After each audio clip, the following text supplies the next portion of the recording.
आज मैं आपको पढ़ाने वाली हूँ cell the unit of life. इसमें मैं एनसीईआरटी भी कवर करूंगी प्लस कुछ एक्स्ट्रा पॉइंट्स भी कवर करूंगी जो आपको पता होना चाहिए, ठीक है। तो cell the unit of life में आज हम पढ़ने वाले हैं सबसे पहले तो साइटोलॉजी क्या होती है। साइटोलॉजी, कहीं ना कहीं आपने ये वर्ड सुना होगा साइटोलॉजी। आप इसे क्या समझते हैं, ठीक है। तो साइटोलॉजी यानी किसी चीज की स्टडी, और साइटो है तो मतलब सेल की स्टडी, राइट। तो study of shape, size and structure of cell को हम बोलते हैं साइटोलॉजी, ठीक है। जब भी हम स्टडी करते हैं तो उसमें लॉजी वर्ड्स आते हैं, ठीक है। जैसे बायोलॉजी में हम बायो को स्टडी करते हैं तो साइटोलॉजी में सेल के बारे में पढ़ते हैं, तो उसके शेप को समझते हैं, साइज को समझते हैं और उसके स्ट्रक्चर को भी समझते हैं, ठीक है। नेक्स्ट जो आपको पता होना चाहिए वो है कि सेल बायोलॉजी क्या होती है, ठीक है। सेल बायोलॉजी, तो सेल बायोलॉजी का सिंपल मतलब होता है सेल के बारे में सब कुछ जानना या सब कुछ पढ़ना, ठीक है। Study of all aspects of cell. इसमें क्या क्या इंक्लूड रहता है, सेल के अंदर की physiology, cell physiology plus cytology plus cytology, ठीक है। नेक्स्ट हम पढ़ने वाले हैं कि सेल होता क्या है, ठीक है। सेल के बारे में हम स्टडी कर रहे हैं तो सेल होता क्या है, सेल के बारे में ये जानना।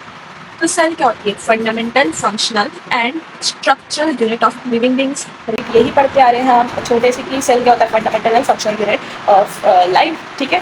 Fundamental functional and structural unit of life और लिविंग बीइंग्स, ठीक है। तो मैं इस डेफिनेशन को यहाँ पे नहीं लिख रही हूँ क्योंकि ये आप सबको पता है, हम सिर्फ मेजर पॉइंट्स की बात करेंगे, ठीक है। अब सेल को डिस्कवर किसने किया था, सेल की डिस्कवरी की थी रॉबर्ट हुक ने, सबको पता है रॉबर्ट हुक के बारे में, ठीक है। Robert Hooke,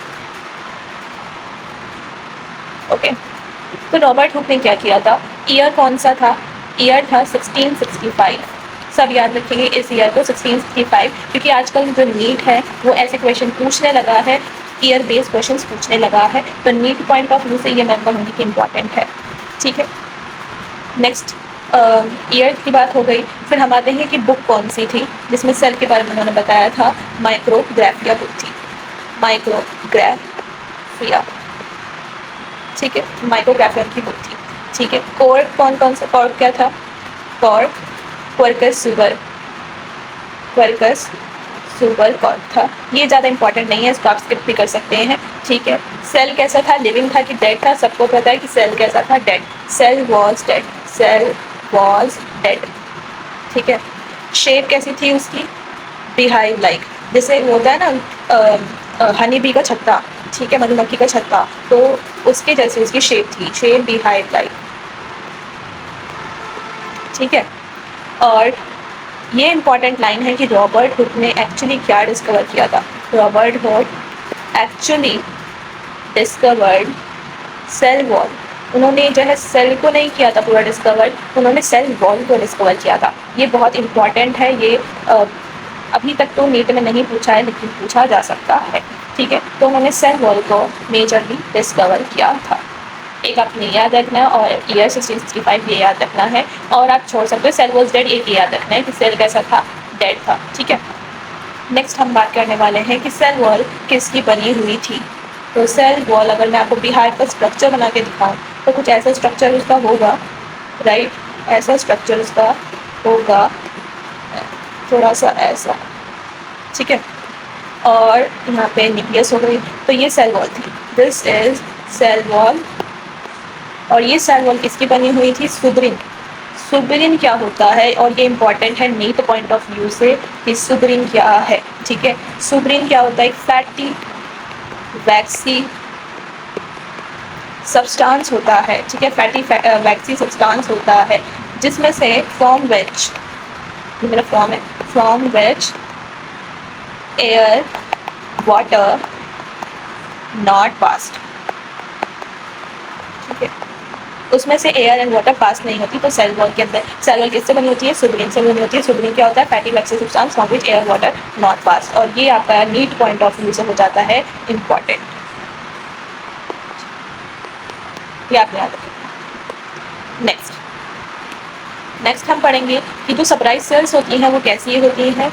all suberised cell, ये इंपॉर्टेंट है, all suberised cell is dead because they are impermeable to air and water। ठीक है, अब इसका मतलब क्या होता है, जितने भी सबराइज सेल होती हैं वो डेड होती हैं, मतलब वो लिविंग नहीं होती हैं और उनमें से एयर और वाटर पास नहीं कर सकता। तो सेल वॉल ऐसे ही मटेरियल की बनी होती है जिसमें से एयर एंड वाटर पास नहीं हो सकता और वो डेड होती हैं। ठीक है, अगर सरप्राइज में आपको स्पेलिंग समझ ना आ रहा हो तो मैं आपको दिखा देती हूँ कि सरप्राइज की स्पेलिंग क्या है। सबराइज्ड,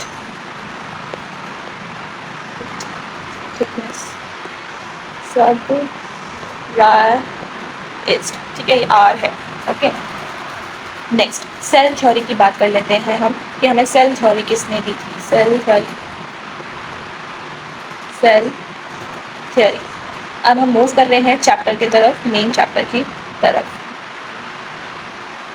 शिट, ये क्या हुआ, कभी कभी लैपटॉप ना ऐसी चीज़ें कर देता है। ठीक है, सेल थ्योरी। मेथड शील्डिंग की बात करते हैं, डबल टी आएगा।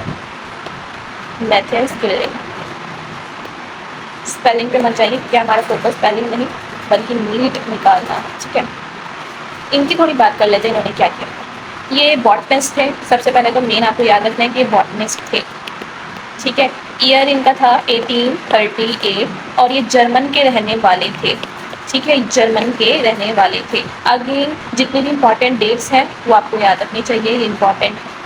ठीक है, इन्होंने क्या बताया था, इन्होंने हमें बताया था कि जितने भी प्लांट्स होते हैं वो सेल और उसके प्रोडक्ट से बने होते हैं। All plants are made up of cells and its products ठीक है, इन्होंने हमें ये बताया था। ठीक है, फिर हमारी बात आती है कि टी स्वान कौन थे। टी स्वान 1839 में आए थे और ये जूलॉजिस्ट ही थे। तो मैं बात करती हूँ टी स्वान की। टी स्वान तो मेजरली इन्होंने सेल थ्योरी हमें दी थी। तो उन्होंने टी स्वान, सबसे पहले मैं बात करूँगी कि जूलॉजिस्ट थे। 1839 में आए थे और इन्होंने जर्मन के ही थे, दोनों ही जर्मन थे। हालांकि पहले एनसीईआरटी में कुछ लिखा था इनके बारे में, अब उन्होंने चेंज करके फिर जर्मन में ही कर दिया। ठीक है, तो इन्होंने बताया था कि जितने भी एनिमल्स होते हैं, all animals are made up of cells and its products. और इन्होंने एक और बात ऐड की थी, जो सेल्स होते हैं वो एक थिन मेम्ब्रेन के बने होते हैं जिनको हम आजकल प्लाज्मा मेम्ब्रेन बोलते हैं। तो टी स्वान ने ही डिस्कवर किया था प्लाज्मा मेम्ब्रेन को। ठीक है, तो all animals are made up of cells and its products। ठीक है, cells are made up of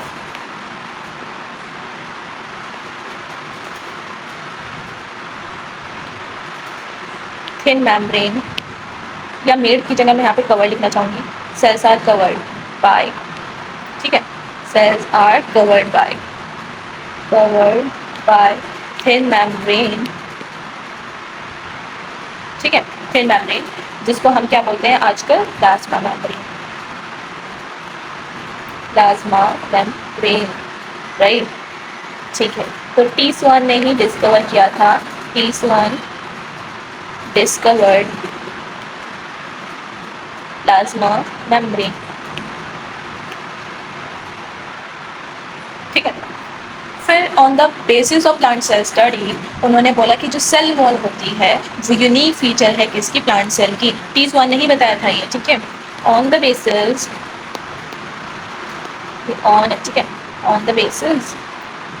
of plant cell study he concluded cell wall is unique feature of plant cell। ठीक है, फिर cell hypothesis की बात करते हैं कि सेल हाइपोथेसिस किसने दी थी। सेल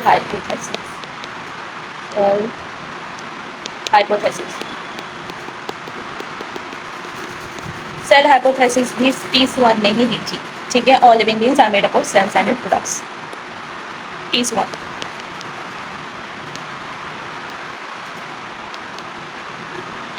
ये बेसिकली आपको कंफ्यूजिंग लगेगा, लेकिन ये एनसीईआरटी के हिडन पॉइंट्स हैं। All living beings are made up of cells and its products।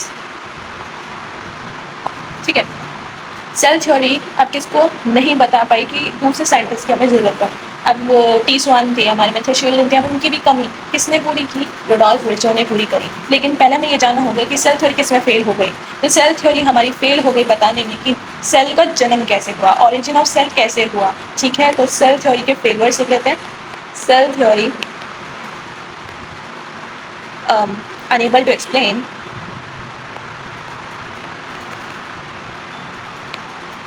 origin of cell। ठीक है, फिर हमारे आए रुडोल्फ विर्चो, जो कि बहुत ज़्यादा जाने माने साइंटिस्ट हैं। रुडोल्फ विर्चो, इनका ईयर सबसे इम्पॉर्टेंट है।